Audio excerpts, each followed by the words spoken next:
Senator Kajwang, Moses. Madam Speaker, I thank you for giving me an opportunity to comment on the Division of Revenue Bill 2025, which is one of the most important functions of the Senate and as Senator, because it is during this kind of debate that we determine what goes to county governments. Many people sometimes ask, what do these senators do when they're in Nairobi? This is it. We are deciding what is going to county governments. When governors are giving out bursaries, launching roads, and doing all the employment that they're doing it courtesy of the Senate, which has approved certain estimates to go to the counties. Madam Speaker, I want to strongly oppose the proposal by the National Assembly to allocate county governments 405 billion. Madam Speaker, a number of players have cited different figures.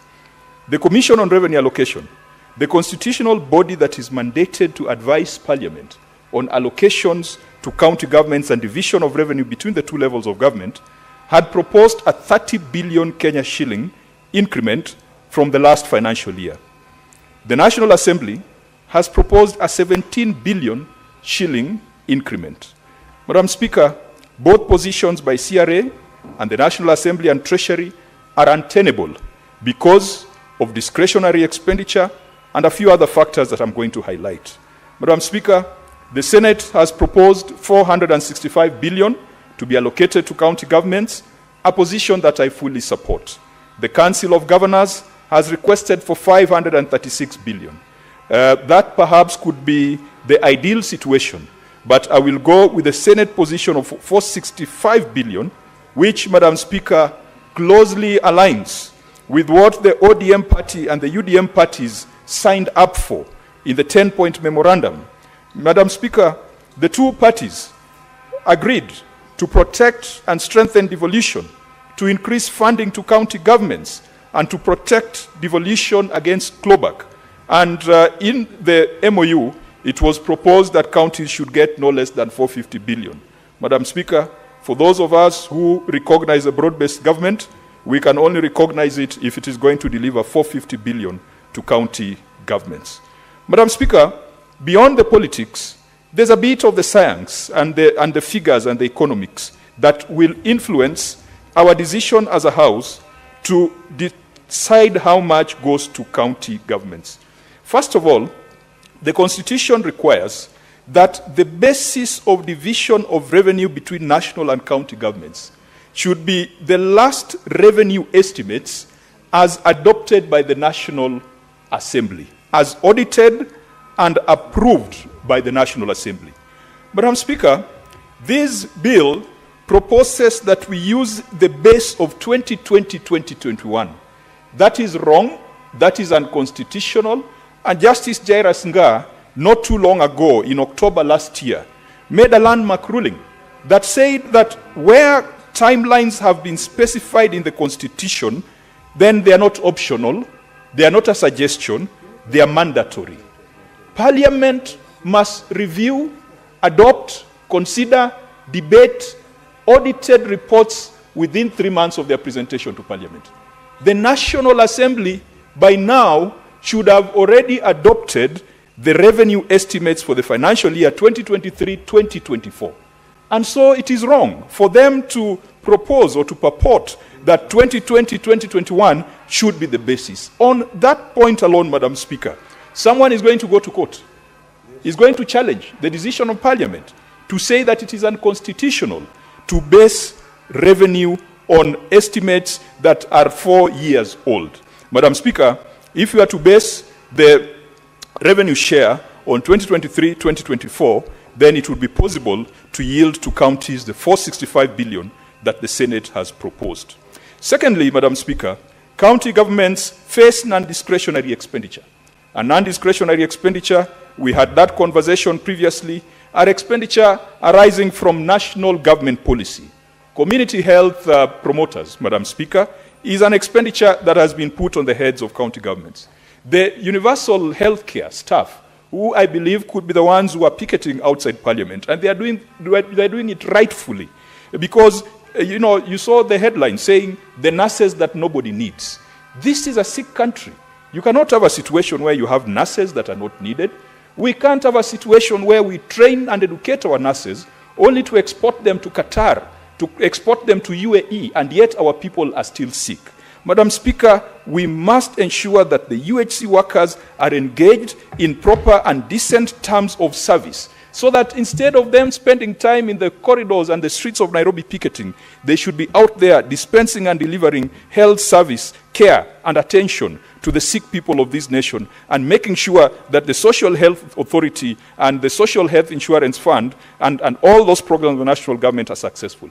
That can only be done if county governments are financed sufficiently. The UHC workers, their concern is when you send them to county governments, you're going to end up with 47 different employers who have 47 different moods and who have 47 different management styles. They want certainty. They want to be put on a scheme of service that is predictable. Madam Speaker, this is where we must call back the CS for Health to tell us how the Human Resource Advisory Council under the Ministry of Health, what it is doing to ensure that there is consistency, that there is transparency, and there is synergy in the employment of health workers at national and county governments.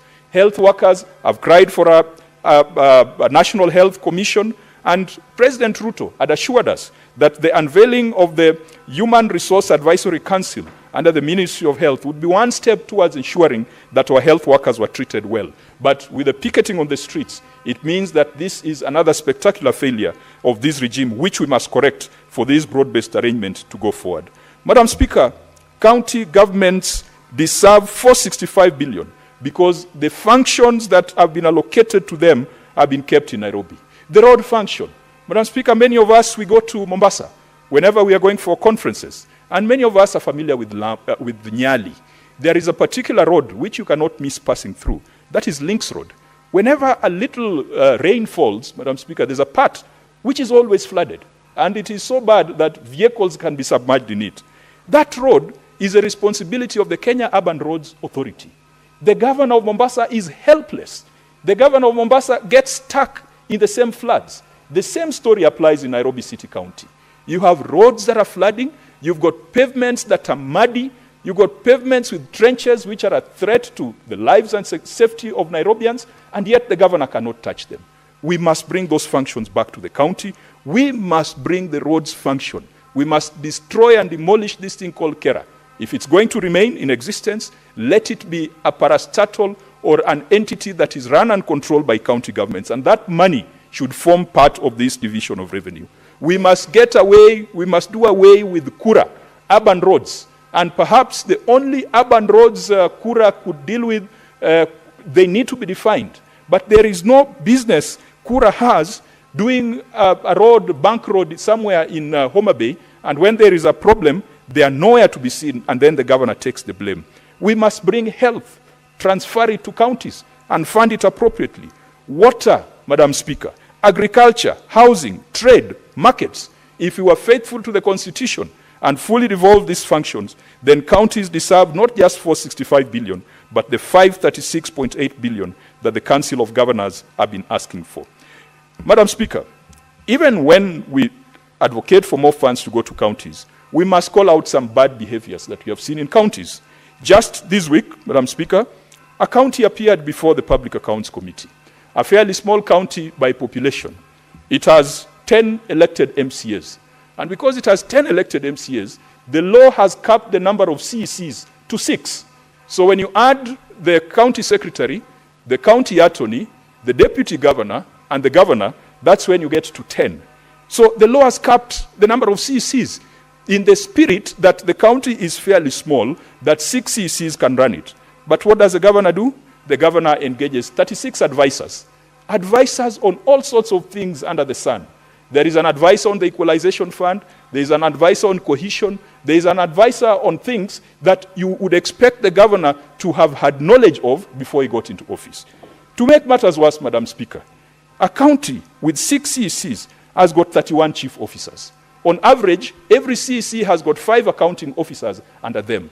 That was not the intention of devolution. Devolution was not supposed to fund bureaucracy.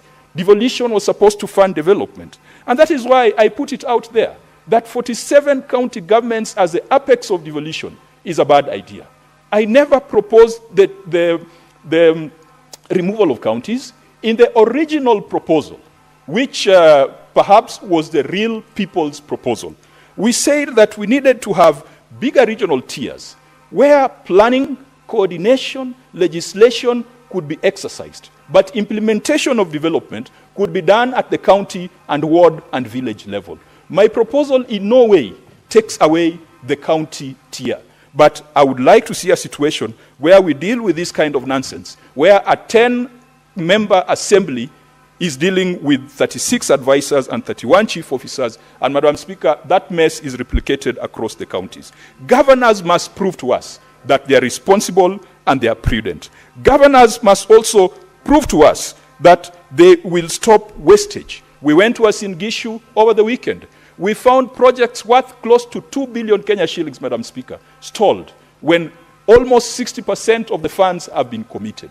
Madam Speaker, a hospital should be a place where there are drugs, there are doctors, and there are services. It does not matter. It could be a tent. But there is no reason why a county would spend 600 million shillings on brick and mortar and say that that is a hospital, and yet there are no doctors, yet there is no medication, yet there is no vaccine, yet there is no snake venom that can be obtained there. Governors must convince us that they are going to be more prudent. Madam Speaker, governors must convince us that they are going to tame their appetite for corruption. I've seen a few governors taken to court. And Madam Speaker, having looked at the reports of the Auditor General, even some of the amounts that are being put on the governors' heads is just like spare change when you look at some of the things that the Auditor General is reporting. I was happy. I saw last weekend the Catholic Church, I believe, was running a campaign of having triple-deckers in Kenya cells. And it is a very good idea, because we will need triple-deckers in cells if we are serious about corruption, because we will need to have many more governors over and above the 2 or 3 that we have seen fingered. Governors must convince us that they have the interests of the people at heart, and it is not just the interest of their stomach. Governors must convince us that their revenue collection systems do not have backdoors which have some algorithms that divert money into their accounts. And so we will stand with a higher allocation to county governments, not because this is money going to governors, this is money going to the people living in counties. This is money going to the people living in constituencies. And I want to encourage the National Assembly that we should never look at this thing as a county versus national government thing, because the people benefiting from these resources, the 465 billion that we have proposed, reside in those constituencies. They reside in those wards. They are members of this country called Kenya. So the national government should not have a problem if county governments then become the theater of implementation for the 465 billion, unless there are other interests that they are looking at by holding some of these resources upwards. But governors must convince the nation that the 20% that I reported to this House as being lost through corruption, through wastage, in the fiduciary risk report that I brought here on 27th of March, that they are going to take measures against it. Governors will come and go, but the counties will remain. The people in the counties will remain. Let us legislate for our people. Let us not legislate for the leadership. Madam Speaker, I strongly oppose the 405 billion proposal and support the Senate's position to grant counties 460 billion, which is consistent with our agreement as a broad-based government arrangement. Thank you, Madam.